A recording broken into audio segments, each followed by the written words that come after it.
Hi, I'm Book BFF Melissa, and I have an obsession with ABC Family TV shows.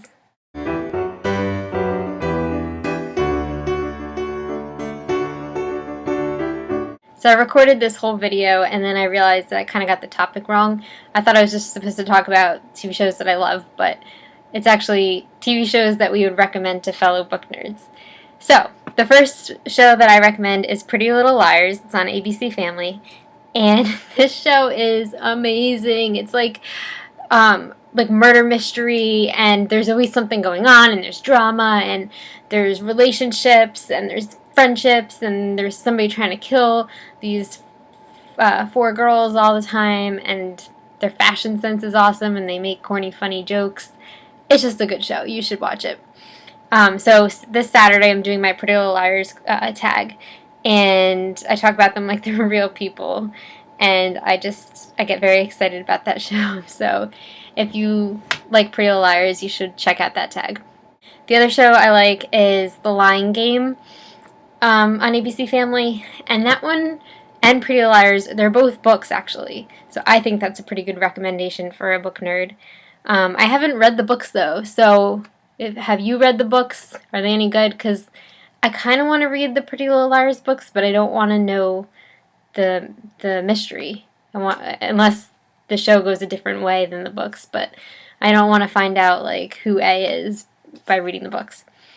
And The Lying Games, I think, is written by the same person that wrote Pretty Little Liars, so that's pretty cool too.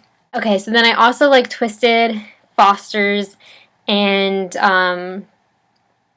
Switched at Birth from ABC Family. I watch all those shows. And they're all kind of the same thing. They're kind of like have a YA feel. So I don't think they're books, but they'd be good for a book nerd, I think. And this show I'm going to recommend, it's old, it's not on anymore, but I think it's really good for people that like YA. It's called Greek, and it was on ABC Family, and it was about this girl and her brother, and they're both in the Greek system at the same school, so she's in a sorority, he's in a fraternity, and it's about, just Greek life. And I loved it because a lot of it was realistic, like what I went through, and it's funny, and I loved the guy that played Cappy. He was hilarious and just adorable, and I love that show. So if you like YA, or even like the new adult genre, that's probably more what it's like, you should check out that show. I also watched True Blood, and I read all the Sookie Stackhouse books except for the last one, which is on hold at the library. So I think that's good for a book nerd. I mean, the book and the TV show are extremely different, but they're both good in their own way. And Eric, the vampire, is hot in both of them. So, sorry, my phone's ringing. So you can't go wrong with the book or the TV show, really. So I'm also going to steal one of Angela's, and I'm going to say Gilmore Girls also. That's my all-time favorite show. I can watch that every single day and not get bored of it. And I just love that show. I love like the wittiness of it, and I love the characters. And so Lorelai reminds me a lot of my sister. They're both they both will talk to strangers. They have banter with strangers, and they're both just hilarious and very outgoing. And I'm a lot like Rory. I like to read. I'm quiet. And then my sister is 8 years older than me, so our relationship is kind of like Rory and Lorelai. So I love watching that show because it just reminds me of us, and we watch it all the time together. But yeah, I think that's a good show for a book nerd.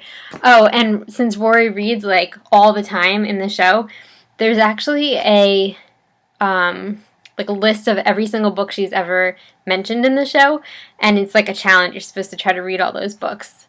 So I might do that sometime. I don't know if I ever have time because, my TBR shelf is ginormous right now. The next show I would suggest is The Vampire Diaries. That's also a book which I haven't read, but I one day just started watching it on Netflix, and oh my god, it's such a good show. It's got the drama between the two brothers, like a epic love triangle, which I usually don't really like love triangles, but this one seems to work very well. Team Damon. Anybody else? Yeah, so I thought. And I like the way the show kind of progresses, but I haven't seen the 4th season yet. But I think that's a good show for people that kind of like that, like paranormal YA books. And the last show I'm going to recommend is Revenge. It's on ABC. If you haven't watched the show, you should start right now. It's so addicting. There's so many lies and so many like little mysteries that you have to figure out. And I love the main character, Emily. She's so like strong, and she's so sly, and she'll go undercover, and I mean she's pretending to be somebody completely else, and she's basically erased her whole past and made this whole other person for her to be. And I love that she's not scared of the Graysons. And then I also love Nolan. He's such a fun character, and he's so nerdy, but he's so like awesome. I just love him. And I love Daniel. I love all the characters. So that show is really good. It's really, really addicting though. So if you start watching it, make sure you have a lot of time to watch all the episodes in a row. Now I want to know what shows you watch and what recommendations you have for me. And if you watch any of the shows that I mentioned, let's talk about them. Because I love those shows, and I will talk about those characters like they are real people all day, every day. Yeah, so thanks for watching, and I'll see you on Saturday when you come watch my Pretty Little Liars video.